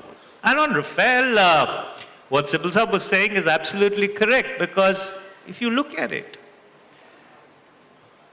you know, when they say that, oh, there was a great need, and that's why we had to buy 36 aircraft off the shelf. But the fact is, at the price which they bought 36 aircraft, you could have bought 108 aircraft. You've paid 3 times the price for each aircraft. Now, if that does not tantamount to undermining India's national security, I do not know what else does. So you have the option of going ahead with a perfectly kosher, well-negotiated, thought-out process, which would have got you 108 aircraft. Actually, 128, because we're going to assemble them in Bangalore. What I'm saying is that it would have got you 108 aircraft and technology at the same price that you've got 36 aircraft. I think that's the real compromise of national security, which we need to point out to the people. Quite right. In fact, Mr. Chidambaram, you had asked some questions to the Prime Minister, which have still not been answered on this Rafale deal. Do you want to echo them? Because you had analyzed it pretty ruthlessly, I think, with questions that they have been unable to find responses to. Well, I had asked 10 questions. And I said there are many more. But then, for the sake of this audience, 3 fundamental questions have never been answered so far. Firstly, this aircraft was chosen by the Air Force. It went through every procedure. And then an MOU was signed that we will buy 108, we will buy 18 off the shelf and 108 will be made. If you want to cancel that MOU, should there not be a reason to do that? Forget entering into a new agreement. If you wish to cancel an intergovernmental agreement, an MOU, should there not be a reason to cancel that? So far, nobody has said what the reason is. The second question. If it is an emergency purchase and Rafale was willing to sell you all 126 aircraft and the same configuration, the document says so, why did you not contract for 126 aircraft? How did you arrive at this number 36? Why is it not 24? Why is it not 48? Why is it not 64? Where did you arrive at this number 36 aircraft when Rafale, the gentleman said on television, I was willing to sell 126 aircraft. And the Air Force wants 7 squadrons, 126 aircraft. Actually, they need 8. And you end up buying 2 squadrons. And the Chief of Air Staff has no answer why he's happy with 2 squadrons when he wanted 7 to 8 squadrons. There's no answer. And the third is, all right, we concede for the sake of argument that Rafale will pick the offset partner. Let's assume so. But HAL is your baby. HAL is your PSU. HAL is the only company in India which has made aircraft of one kind or another. And HAL is the only company which still continues to assemble Sukhoi and Mirage. In fact, the entire fleet of the Indian Air Force today up in the air was made by HAL. Entire fleet. MiG, Sukhoi, Mirage, and the Tejas. Every one of them was made in Bangalore. Let Rafale choose its partner. But why didn't you tell Rafale, this is HAL, this is my baby, my PSU. Why don't you consider HAL for an offset partner? Why don't you give a portion of the contract to HAL partner? Why did you not even recommend HAL as an offset partner? In fact, you recommended the other chap, according to the President. In fact, there was a work share agreement barely between HAL and Rafale said in that statement, 95% of the work is over. There is a work share agreement. So Rafale was happy with HAL. They had entered into a work share agreement. That 95% of the work was complete. Yet the government was unwilling, reluctant to recommend HAL as an offset partner. Now, these 3 questions have not been answered so far. And there are many, many more questions. Just to add a 4th question, which flows directly from PC's 3rd. Dassault has said many things about the number of offset partners it has, etc. But 2 or 3 core issues it has never denied. One, and this flows directly from PC's last point. One, that it has given the largest offset share to one company in India. And the figure of approximately 50,000 crores is not disputed, ever. 2, the question arises, if that company in the public domain has a public debt of something like 80,000 crores and was teetering on the brink of bankruptcy, was Dassault struck by midsummer madness or bitten by a mad dog, that was the only entity which it chose? Now, Dassault never tells you as to why out of the entire galaxy of Indian corporates, the largest offset share goes to this great eminent company with a 80,000 or 70,000 or 90,000 crore debt. Of course, it is another great coincidence that that company, the new company, the vehicle is incorporated 10 days before Prime Minister Modi goes, and the head of that company accompanies the Prime Minister. Those are minor details. But Dassault, with all the explanations being asked to be trotted out by the government of India, has not explained this tremendous conundrum. I don't think Dassault could be a top aircraft manufacturer by exhibiting such corporate foolishness. Just one last thing, and it's a fact which it's not really in the public domain. But Reliance incorporated its company for the first time, that's Reliance Aerospace, on the 24th of April, 2013. The Prime Minister decided to buy off-the-shelf 36 aircraft on April 13. So Reliance Aerospace was incorporated on April 24. Dassault said that we entered into a joint venture with Reliance Aerospace in April 2017, right? Which means between April 24 and April 30th, Dassault picked up Reliance Aerospace. And when asked why they picked up Reliance, he said because Reliance had land near the airport. Now the fact is that Reliance applied for land on June 16, 2017. They had no land. These questions can only be answered through an investigation, but not by the CBI. Not with the courts either. Not by the courts either. But we need to dig deep as to what really was the reason why the Prime Minister did what he did. I'm actually astonished that our media has been so feckless on this issue.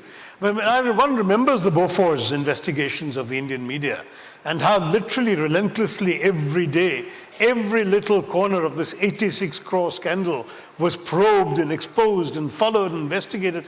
I was with the UN in Geneva at one point. People were sending journalists to Geneva to chase Amitabh Bachchan's brother, who was living somewhere near Lausanne. I mean, this was the kind of extraordinary pursuit and inquiry that took place. And here you have this most astonishing scandal, which apart from corruption, as has been rightly said, threatens the security of the nation, and our media is completely asleep with a switch. It's unbelievable. I don't know, Sridhar, whether you want to add to that.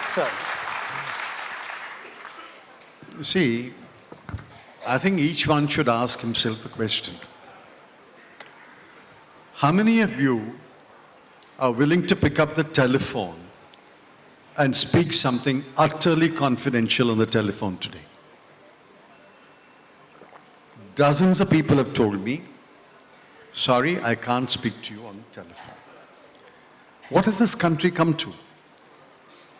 That you cannot pick up your telephone and speak to somebody, something which is private and confidential, because everyone fears that his telephone is being tapped or could be tapped.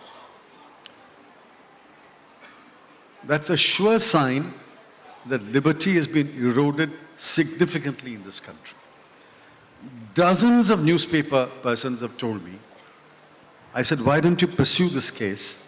I don't want to take names. One story comes out, and then we say, good story, now these are leads you should follow. It says, I can't take it any further, I have a job and a family. Dozens of newspaper persons have told me, I have a job and a family, I can't take it further. In which other 4-year period has an editor of the major English language newspaper printed out of Delhi been sacked after paying full 5 years' salary as compensation? Where have 3 editors of a magazine been sacked on the same day? Where have 2 distinguished anchors been pulled out they can't get a TV appearance again. When have interviews which have been promoted between 3 o'clock and 6 o'clock yanked off the air at 6 o'clock? When have editorials which have appeared in the online edition disappeared from the print edition of the morning? Each one of this is a fact. I can give names, each one that I'm saying is a fact. I think what is happening is fear has been instilled in everyone. I can understand, I condemn it of course. Fear, Dalits live in fear, minorities live in fear, women live in fear, academics live in fear. I can give an instance of an academic whose name is printed on the card for a book launch, pulls out half an hour because the academics institution's head says, you're advised not to go. Now, fear being instilled in each one of these sections is bad enough. But if private citizens also have that sense of fear, I'm afraid we are way down the road, and it's going to a long time, going to a long effort, a huge effort to rescue this country and go back to a day where the mind is without fear. Which mind is without fear today? Well said. I mean, these are fundamental questions, and I'm hoping that many fearless members of the audience will be asking questions. I'll turn to you in about a couple of minutes after just one more thing. I want to echo what you've said, because there's one additional dimension to this fear, which is expressed to me by some extremely prominent individuals of our Muslim community, people who had held very senior positions now in retirement for the most part, who said, we're keeping our heads down. We're not going to speak up on any of it. I said, don't be silly. Who's going to touch you? You're an eminent person. Why wouldn't you? This is 3 separate conversations with 3 separate people. And they said, it's all very well for you to talk. If I speak, if either of us speaks against this government, we're anti-national. But I'm Muslim, I can't afford to be anti-national. Now that is the kind of fear that has got into the minds of some people. This conflation, as has been said earlier, of the Prime Minister with the party with the government with the nation. So that if you criticize any one of them, you're anti-national. This is a complete changing of discourse, and I wonder if the panel would have thoughts on this, starting off with PC's point about fear and going on to the whole redefinition of what is national and anti-national. And then we could turn to the audience for their questions. But Kapil, please, any of you, and start with you, Kapil. Well, before I respond to that, I've had businessmen coming to me, and top businessmen of the country, saying that, things are terrible. We don't know how to do our business. Most of our investments are now going to be outside the country. We don't want to invest anymore. The number of NRIs has gone up? The number of NRIs have gone up. People actually moved out of the country. Young people are moving out of the country. About $27,000 millionaires in the last 4 years. They're moving out of the country. So why is that happening? Because they fear that tomorrow anything can happen to them. The taxman can come. And businessmen are called up on the landline and said, by such and such time, you have to do such and such thing. And he'll say, no, but why you expect me to, you better do it. We are giving you a favor that you are asking you to do what you have to do. That's the kind of environment that we are living in. And as far as anti-national, national is concerned, what's a nation?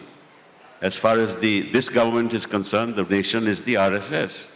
And if you say anything against the RSS, you're anti-national. If you say anything against the government, against the Prime Minister, you're anti-national. And this all starts on the social media platforms and the fake news.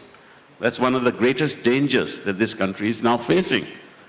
Prior to 2014, that's the very platform that Modi used to actually come to power. And now that part of the platform is turning against him, he wants to control the social media. But the concept of national and anti-national, see, I can be patriotic and not patriotic. But patriotism is different from nationalism. Each one of us is patriotic. But each one of us sitting in this hall may be for or against the government. If you're against the government, you're anti-national. Fine, I am anti-national. But I'm still patriotic. I love my nation. And that's what is key.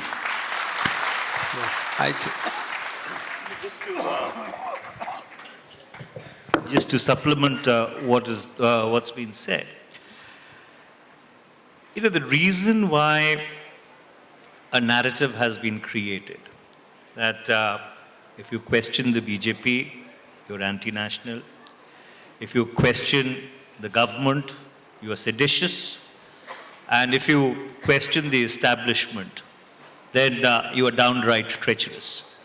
Because it goes back to Mr. Chidambaram's original point, that they have weaponized fear. So when you weaponize fear, it becomes very easy to intimidate and then change the very definition of India. So without the hollowing out of institutions, without the weaponization of fear, without intimidation which is of a level that 1.24 crore people prefer to talk on WhatsApp, even having normal, inane conversations. And that's the question which I would like this distinguished audience to reflect upon, that is this the kind of country we want for the next 5 years or beyond? That's really the fundamental challenge. Well said. I think you need to hearken back to a little bit of history to understand this nationalism question. There is a book which most of us should read by Golwalkar saying nationhood defined. Now, ultimately, the definition, understanding and spirit of nationalism and nationhood from Nagpur is that. That is the Bible of nationalism. That is the book, along with bunch of thoughts, which explicitly, in many paras running over many pages, praises Hitler's concept of nationalism. Nationalism is homogeneity, uniformity, anti-liberal spirit. Everybody must behave as per a preordained ethic. This is all written down. You will not believe it. You have to just pick up the book and read it. You can't anymore because they've censored it. The RSS has issued a new authorized edition of Golwalkar where they've deleted the reference now, that to was the Hitler, next point I was coming to. Hitler and the Jews. This is opportunism. At the moment, for a while, Golwalkar is put on the back shelf. Or at least the real Golwalkar. This is where the redefinition is occurring. And I end with another self-evident statistic. In 2016, we've had the highest number of sedition cases ever imaginable. Sedition, by the way, anyway, is a very dangerous provision. It is virtually obsolete in any country that it exists. Many other countries have repealed it. We've had 40 cases of sedition filed in 2016. I have never heard of a fraction of that since 1947. So if you say something about Mr. Modi, a Bhakt from Kerala to Kashmir will file a sedition against you. And you have to go and face a criminal process, which will ultimately be windowed out, but go through the entire harassment. This is the new definition of nationalism. Well said. In fact, on that, on two things. When the British wrote the sedition law in the colonial era in 1893, it was tougher than the sedition law they had in Britain. And the Attorney General of the day said it's because this is for a subjugated people. We have to keep these people controlled. Mahatma Gandhi and Jawaharlal Nehru had both spoken against that law, of which they were both victims, they were both charged, but sadly we never got rid of it. I have a private member's bill pending that will read down the sedition law to reflect the Supreme Court judgment that says that sedition should only apply in cases when there is overt incitement to violence, but not dissent against the government or criticism of the government. But unfortunately, these 40 cases almost entirely would not have involved any charge of violence. No question about it. No question about it. And as you know, British Parliament has repealed the sedition law. Theirs is gone. Ours is still here. So I hope that when we come to power in 2019, we shall. We will make sure that this law will go. I think you have some very potential senior people who will take care of this law sitting right here. Sushmita and Salman, you two might want to weigh in on the issue of fear, whether it's fear of women, whether it's fear of others, that the people are experiencing in the climate in the country. I think I'll keep myself really brief because I'd like to hear what's on the audience's mind.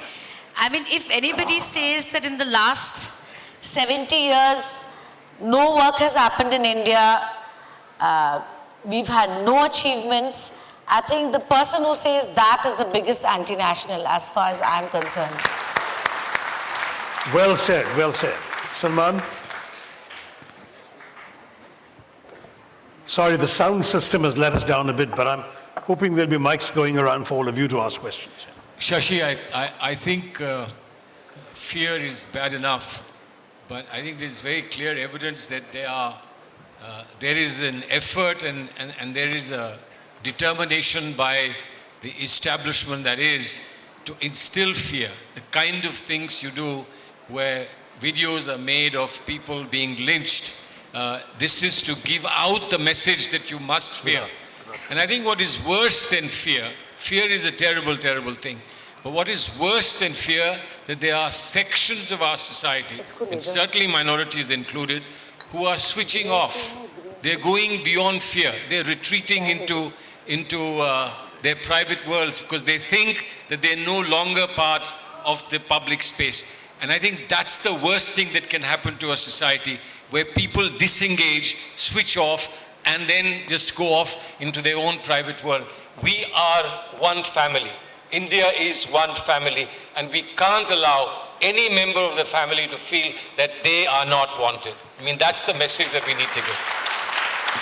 Well, very well said. I must say that the message that is being sent by this recent epidemic of renamings, when suddenly Allahabad becomes Prayagraj and Ahmedabad is to become Karnavati and so on, sends such a signal that you are not members of the family on the same terms as some of us, because we are sending you a signal that names associated with you are not welcome and only names associated with us. It's a terrible us and them syndrome that is being conveyed. Whatever may be the intrinsic merit of the historicity of such claims, which are certainly debatable, the message they send is so worrying and so negative. Let me take this to the audience. We really were hoping to wrap up at 8, and we are still going to keep to that, or just a little after, since we started a bit late. But I really can't. Is there somebody going around with a handheld mic? Okay, there's a hand right there in that case. Yes. Now, a couple of ground rules. Please tell us who you are, what you do, what your profession is. Are you a chartered accountant? Are you a journalist? Are you an RSS pracharak? Whatever it may be, just let us know. And secondly, though we really want a dialogue, in the interest of time, please keep your comment or question genuinely brief. No speeches, please. Thank you. Yeah. Can't hear. The sound system here is letting us down. I'm really sorry. Yeah. Yeah, thank you, Dr. Tharoor. My name is Priya Ranjan Das, and I'm a journalist. My question to this brilliant panel... Would you like to identify any particular person to answer? Or not really, to the entire panel. My question is, what has happened to the Congress party? The party which not only, led the freedom struggle, but also has built this nation by, if not for anything, by being in the government for so long. A party which has brilliant minds and people with experience, sagacity. Why is it, as they say in Hindi, "Saam sum gaya hai"? What is wrong with Congress party? Why is it that today the challenges or the fear, all that you all spoke about, today Congress party doesn't seem in a position to challenge that. And it is not that the Congress party has tasted defeat for the first time. Now my question is, why is it that Congress party is unable to generate ideas to meet the central challenges of India today? Okay, thank you for that question. I do believe the ideas are being generated, they're not being heard, but that's another matter. PC, do you want to tackle the question? What has happened to the Congress party? Why are we, in their view, not rising to the occasion? Yeah, as a citizen, if you feel that the Congress party has not risen to the challenge, I must admit our failure to that extent. But that's not because want of trying. In the last 4 years, the only party that has consistently, underlined consistently, without any ambivalence, without any ambiguity, spoken against this government is the Congress party. And we have paid a huge price, we are paying a huge price. Which other party has been subject to such onslaughts from this government as the Congress party is? But that has not stopped us from speaking or writing. That has not stopped any one of us from speaking or writing. Therefore, we are doing our best, but if as a citizen you feel that we are not doing as well as we should, I admit that. I think the real problem was, and I say this on behalf of all my fellow ministers in the previous government, we should not have remained ministers for 10 years. I think in the last couple of years, there should have been a Kamaraj plan in the government, and senior ministers should have been asked to go back to the party. That was a valuable lesson taught to us by Kamaraj and Jawaharlal Nehru, but a lesson that we forgot. As a result, the party organization got neglected. But we are building the party organization very rapidly. I think we built it substantially in Rajasthan, in Telangana, in Chhattisgarh. And I hope the results of the election will reflect that we have built the party organization. Let me just go back to the year 2004. I remember 5 years of Vajpayeeji's government and the famous India Shining campaign. And really, those are the very questions that were asked at that point in time of us. That what a wonderful work these guys have done. Where are you? You're not going to come back to power. And after 5 years, we came back to power and we were there for 10 years. While I agree with PC that yes, you can have a Kamaraj plan, whether it would have made a substantial difference or not, I don't know. But right, you are asking, you have a right to ask that question, but may I ask you another question? What has happened to journalism?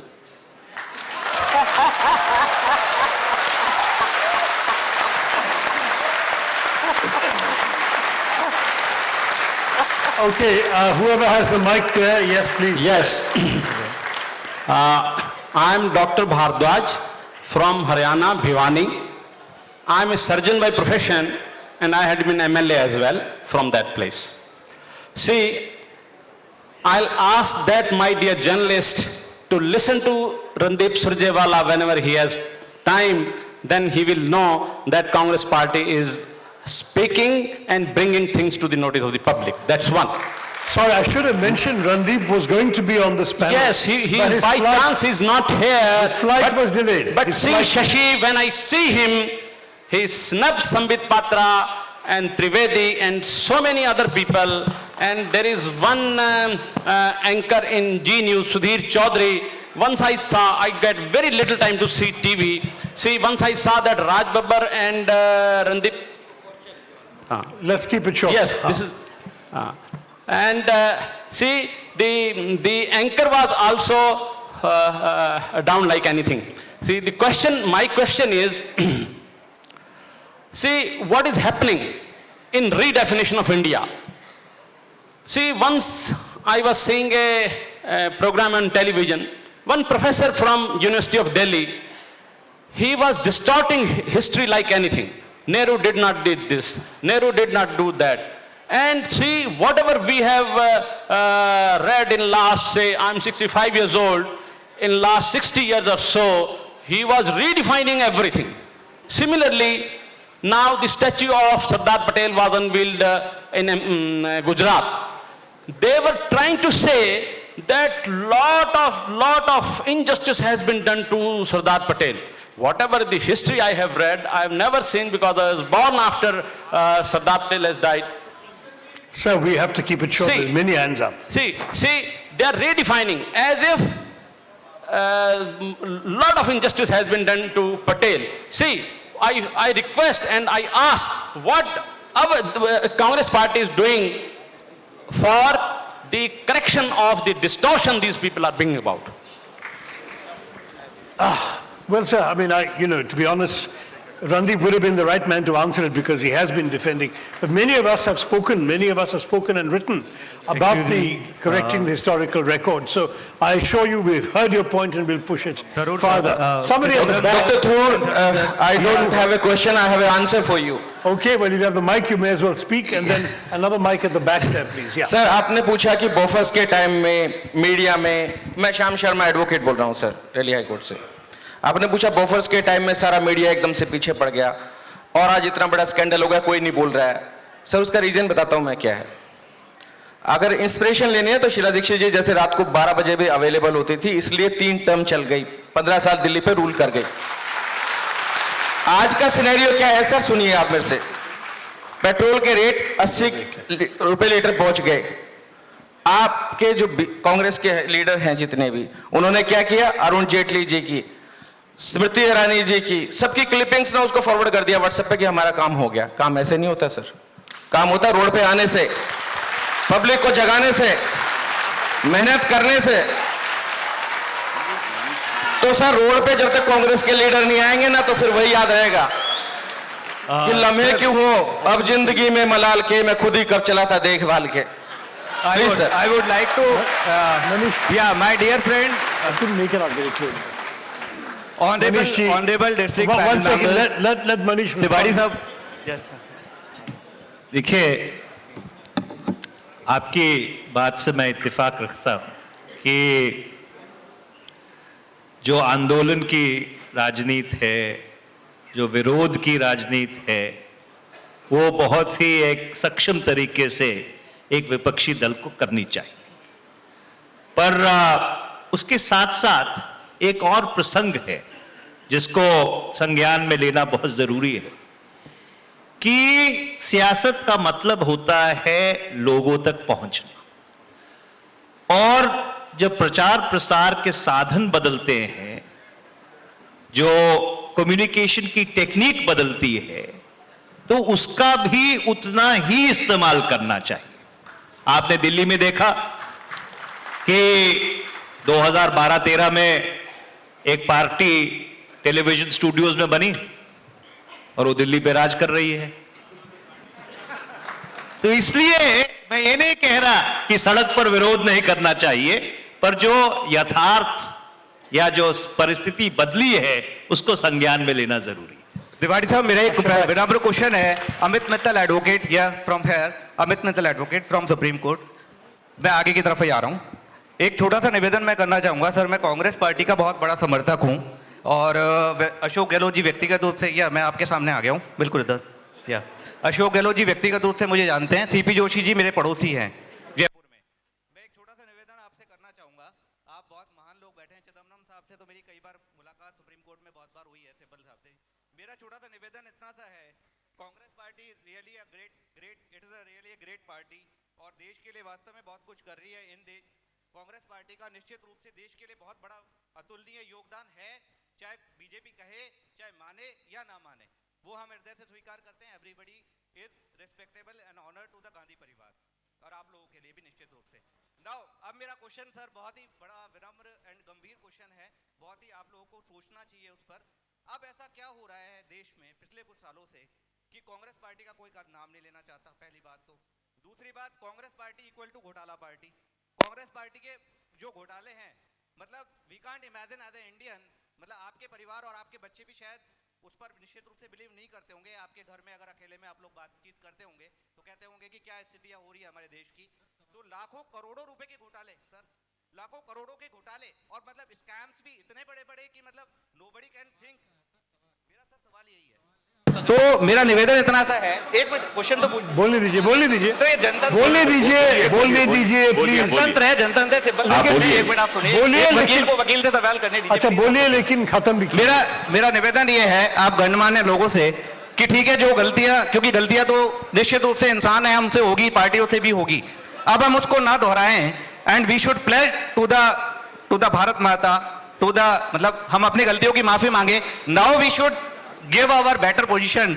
हमारा agenda हमारा स्पष्ट करें कि देश में अब हम कांग्रेस का जो राज आएगा, फॉर एग्जांपल अभी राज आता है, तो हम कम से कम ऐसा कुछ काम करें देश के लिए कि लोगों को विश्वास हो कि हम लोग एसी की, जो जैसे हम कहते हैं कि सवाल क्या है आपका? ठीक है जी, समझ गया। घोटालों की पार्टी थे। एनीवे, कोई बात नहीं। थरूर जी दूसरे प्रश्न पे जा रहे हैं, लेकिन मैं सिर्फ इतना कहना चाहता हूं कि आपको जितनी सब्र के साथ यहाँ सुना गया, वो शायद उस दूसरे खेमे में नहीं सुनते जहां से आप आए हैं।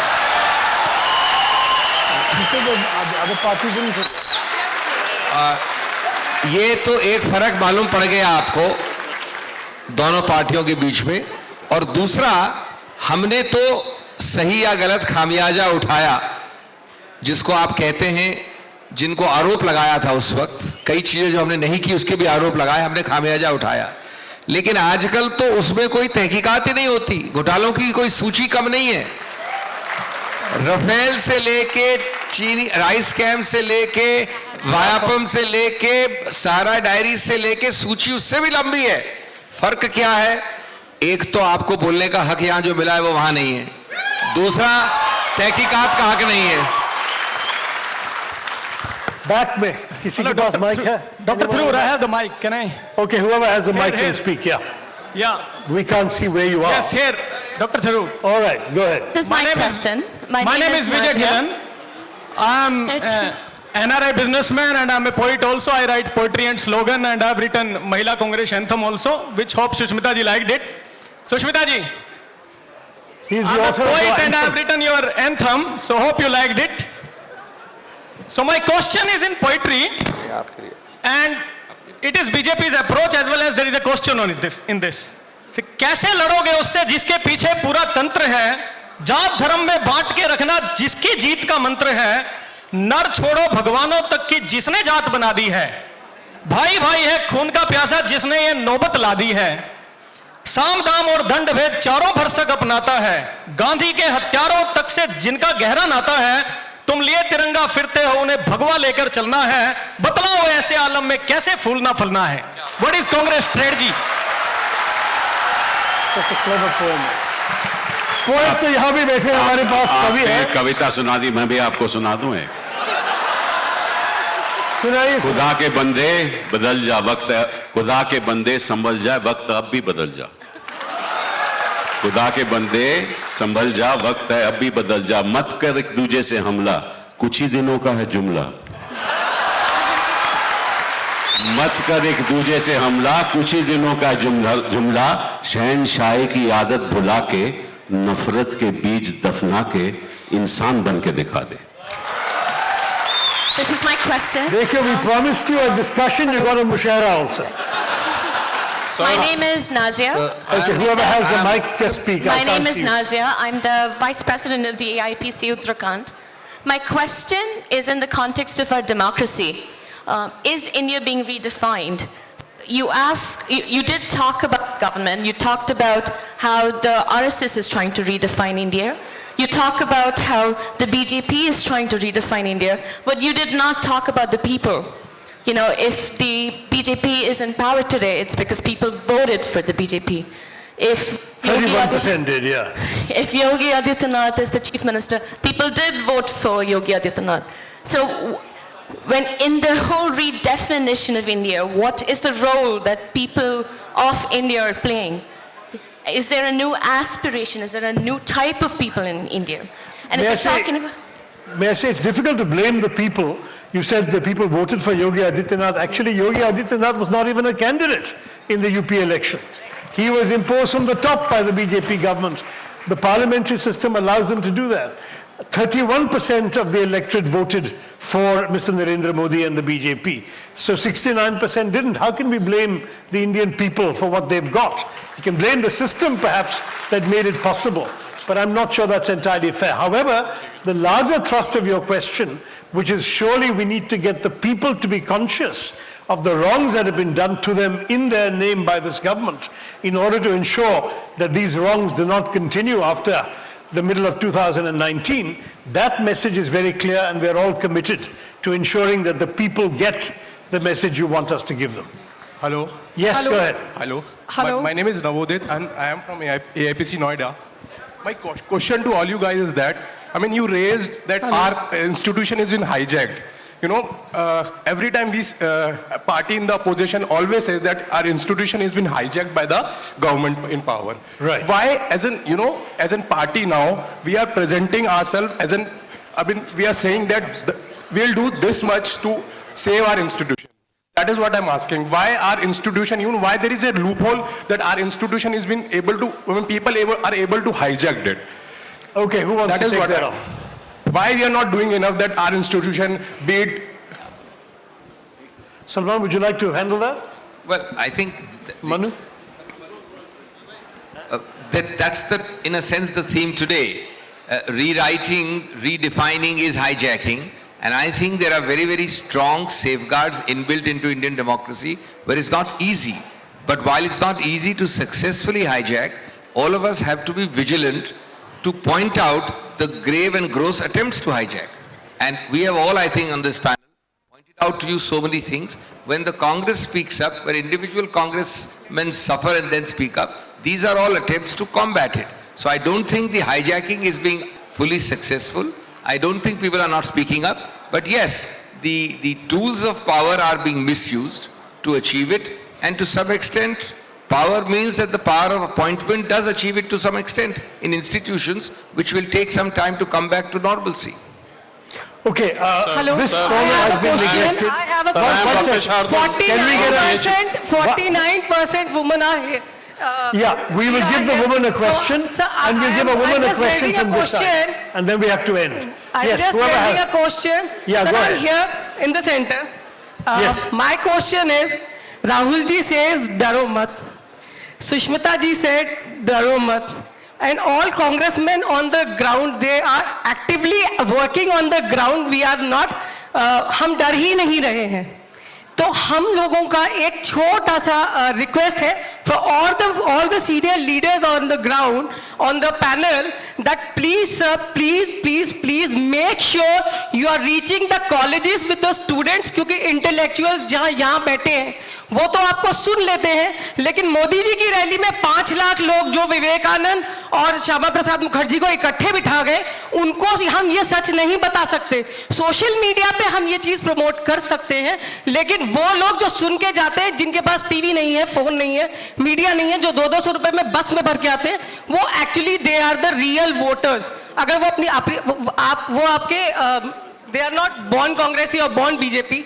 So can I ask all of you to please reach the masses, reach the colleges, reach the universities, अपने हमारी जितनी महिलाएं हैं उनके पास जाएं, आंगनवाड़ियां विजिट करें, क्योंकि जो आप कह रहे हैं वो बात सच है, लेकिन देश जो है आलू टमाटर और भगवे में ही फंसा हुआ रह गया.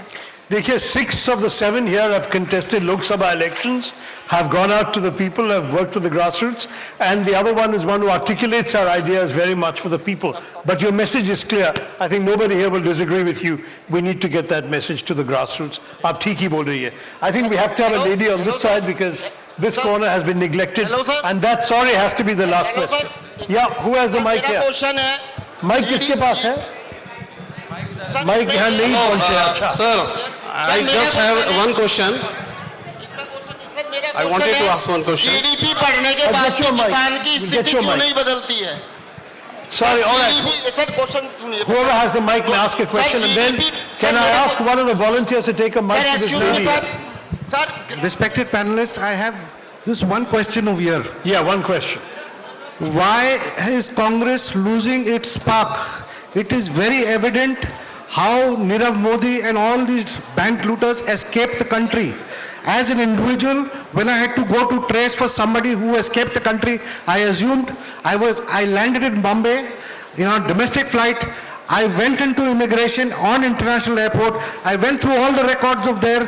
When I was allowed, how come our government of India is openly saying that we do not know where they are initially, that when these people ran away? Why can't it be done? Push them, make them accountable, just like you say for JPC. That is question number 1. Number 2, yesterday even I tweeted around regarding those 2 guys who were caught in the hotel room with the voting machines. I wrote again to the Prime Minister of there, but I don't find any support, no pressure from Congress. Where is all that spark? Okay, we have a former Home Minister sitting, and let him God bless. crack in it. Thank you. Please, PC. No mic? Yeah. Ah, yeah.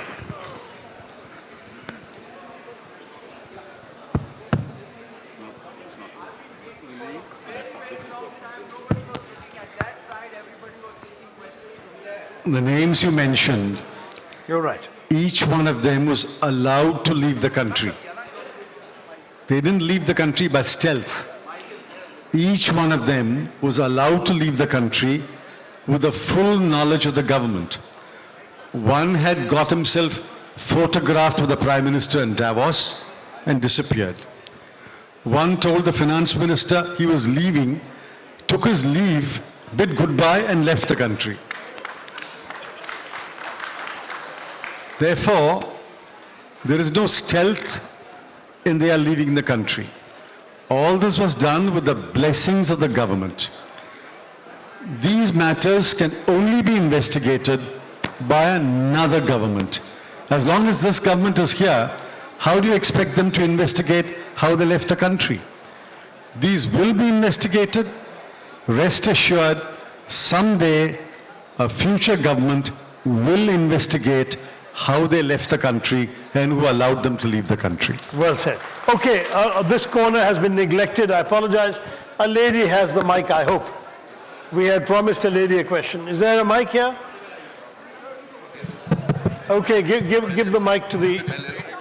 There was a lady who was quite anxious to ask a question. And then we'll have to end with that. Last question, please. Very good evening, everyone. My name Closer is Suman, to your mouth. Yeah, my name is Suman Virwani, and my question is on environment, wildlife, and animal welfare. So, sir, I would like to know, I understand that Mr. Chidambaram is working on the Manifesto 2019. So, can we expect an eco-friendly Manifesto 2019 this time? Because the current government is, the protected forest land is being diverted for industries. Because of urbanization, there are a lot of calamities that have happened.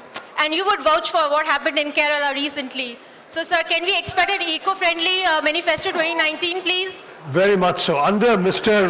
Chidambaram's chairmanship, I am actually leading this process of consultations on the environment. I've conducted one just 2 weeks ago with 40 eminent environmentalists and NGOs working in the environmental space. Not only did they give me a lot of suggestions during a 2-hour session there, but new suggestions are coming in. If you have suggestions for the manifesto, please let us know. I think it's manifesto.inc at Alan, do you have the email address quickly? I don't want to give the wrong email address. In any case, we will tweet once again the address to which you should send your recommendations by email. We are receiving recommendations by email in addition to our consultations. And Mr. Chidambaram chairs this committee with 18, 19 members who are all bringing in suggestions from around the country.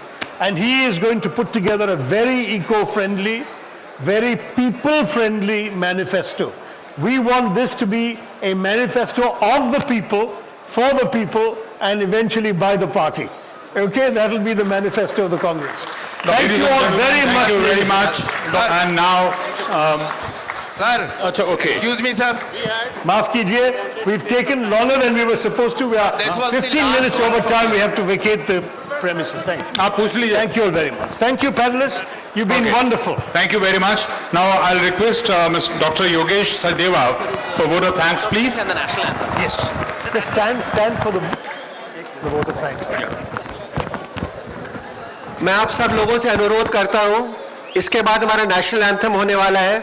आप लोग अपने स्थान ग्रहण कर लीजिए, hall छोड़ के मत जाएं. I would like to firstly thank Dr. Shashi Tharoor for a platform such as the AIPC, which has provided the professionals to have a role in the political discourse of the country. A special thanks to the distinguished and accomplished panel for being with us today and sharing their thoughts and views. Special thanks to Dr. Salman Soz, who through his Skype calls has embodied professionalism into a political setup.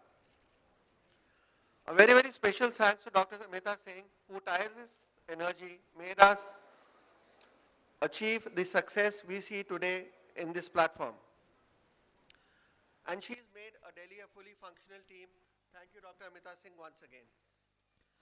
Special thanks to the Delhi team who worked tirelessly to make this a grand success.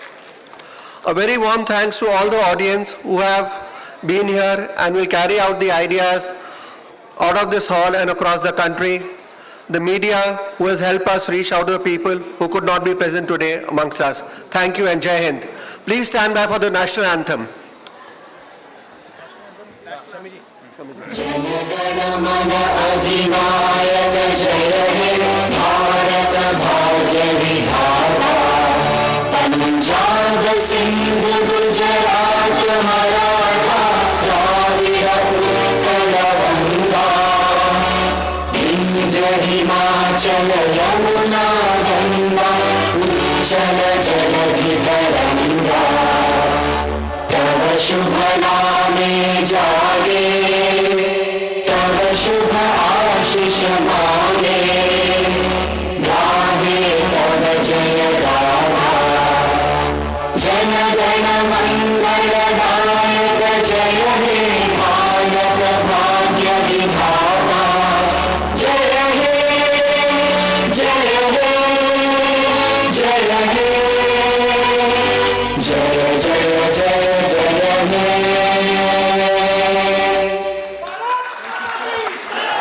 Thank you so much. आप सभी से गुजारिश है कि बाहर निकलते वक्त कृपया व्यवस्था बनाए रखें और आराम से बाहर निकलें। Thank you very much. Good night, शब्बा खैर, गॉड ब्लेस यू।